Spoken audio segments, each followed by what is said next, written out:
Good evening, folks. Back with you with a much shorter videos here, a set of videos. I've heeded your constructive criticism and heard you when you have said that my videos are too long, and so we're going to keep those down below 8 minutes or 8 minutes max, and then hopefully between 5 and 7 going forward.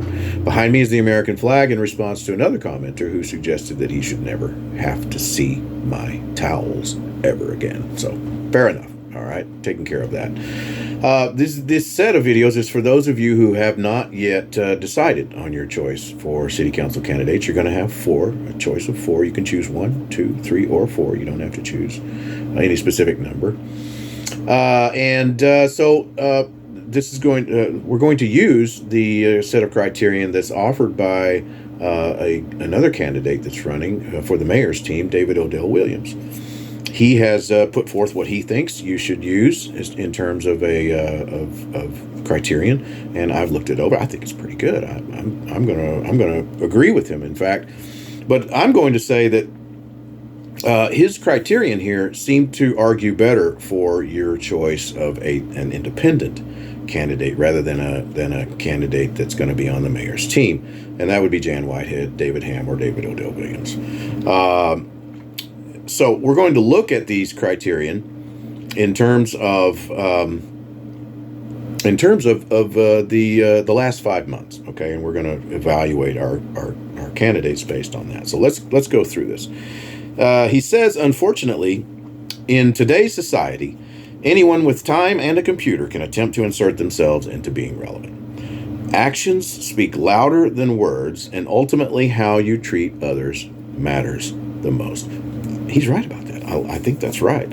And actions do speak louder than words. And ultimately, how you treat others, if not matters the most, it's very important. So let's think about that, and let's evaluate that in the context of how your city government has treated its employees, treated you, and treated other council members during this 5-month period. Okay, so we know in December everyone left. They're all gone. We lost city administrator, court clerk, and secretary, and municipal attorney. Poof, gone. So we've got to get the council together. Since it's the council's responsibility to hire these people, we've got to get them together and put together some criterion for our interim employees. So Mayor Pro Tem Poppenfuss calls for special meetings. All right. Now, in special meetings, you have to have 4 for a quorum. You can't do 3 like regular meetings. 3 regular, 4 in special. Okay, that's required. Well, Michael calls these special meetings in December, and the mayor's team doesn't show up. Neither the mayor nor Jan Whitehead show up. And so there's only 3 there. Okay, there's Roger Cornelison, who's also an incumbent, and Roger's an independent guy. He's running, but Roger will vote with the mayor sometimes, and sometimes he will not. So Roger thinks for himself, and I think Roger is a guy that looks at the overall benefit to the city, okay, when he makes his policy decisions. Mayor and Jan don't show up for the special called meetings to get employees into the city, okay, interim employees into the city. And in fact, the mayor and Jan Whitehead never show for any special meetings except one. And there were several called in December, January, February, March, etc. There were several called. I don't recall exactly how many, but there were several and when. Anyway, somebody will criticize me for that, no doubt.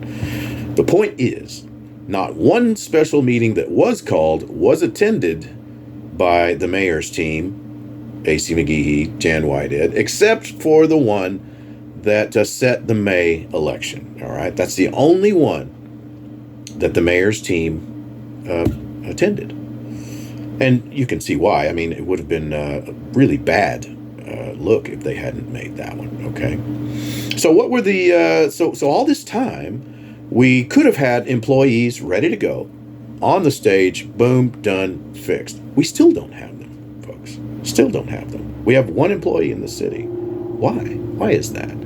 There's still a sign on the door that says limited staff. Why is that, folks? Why hasn't the mayor worked collaboratively? Why hasn't the mayor's team worked collaboratively with the independents to get things done, okay? Could have already been done. So what's the actions speak louder than words, remember? And so how have the employees in the city been treated? Well, James Woolard wasn't treated very well. He was our beloved fire chief. He's gone. He's gone. He's gone to another department.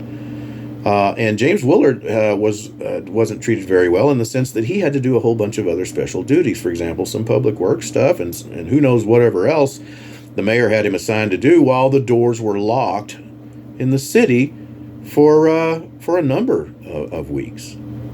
Why was that, folks? Remember that. Remember the doors to the city were shut and the media was out asking what's going on in the city of Godly. We don't know. No one knows. Well, what was happening, for one thing, was James Woolard was doing a whole lot of extra work there. Okay? That didn't have to happen. Why would you treat your employees that way? And here we have Hunter Ball, okay? Hunter Ball has quit too. Hunter Ball was our public works guy. He's gone. He's off to better pastures, all right? And the other day, I saw a parent complaining on social media, asking, why in the world can't I take my kids to the bathroom in the park that I pay for? I'm a taxpayer. I can't take my kids to the park for some exercise because they can't go to the bathroom. Or we have to go back home. And Hunter Ball replied, and he said he was sorry, but there was no one available to clean the bathrooms. And they needed to be freshened up, of course, every day or however much they do it. But apparently, some teenagers go in there sometimes and they'll stuff toilet paper down into the toilets and stop them up. And so teenagers do what teenagers do. And so, but we don't have anyone to clean the bathrooms, and so they're locked at the park. Okay, Hunter Ball has left us too, folks, and I can only assume it's because of the short staff. Why are we short staffed? Why treat your employees that way? And why treat your citizens that way? Why treat your taxpayers that way? I don't understand that, folks. Well, I do understand it, and I'll probably tell you about it. I have my own theories, but we won't talk about those.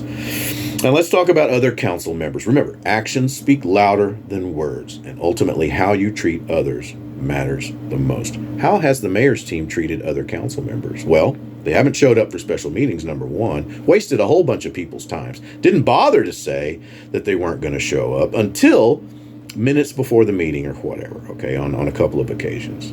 Why did you do that? Why do you have to be like that, folks? And then, of course, February 7th, there was the arrest. And this was the worst example of horrible treatment of another human being by a government official that's ever happened in this city, as far as I can tell. And there's been some nasty stuff happen here. But as you remember, on February 7th, Jennifer Thompson was arrested outside of City Hall. All right, and then shortly after that, as the meeting started, the mayor cast the tie-breaking vote to instantiate two of his hand-picked interim appointees, the city municipal attorney and the city secretary. And we know what's all going on since then, folks, right?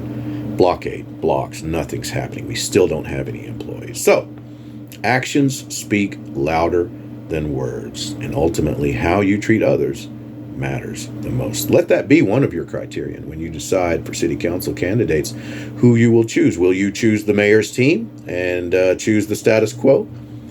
Or will you perhaps think of independent candidates, other candidates? Who are the other independent candidates? Well, I'm one. You can vote for me.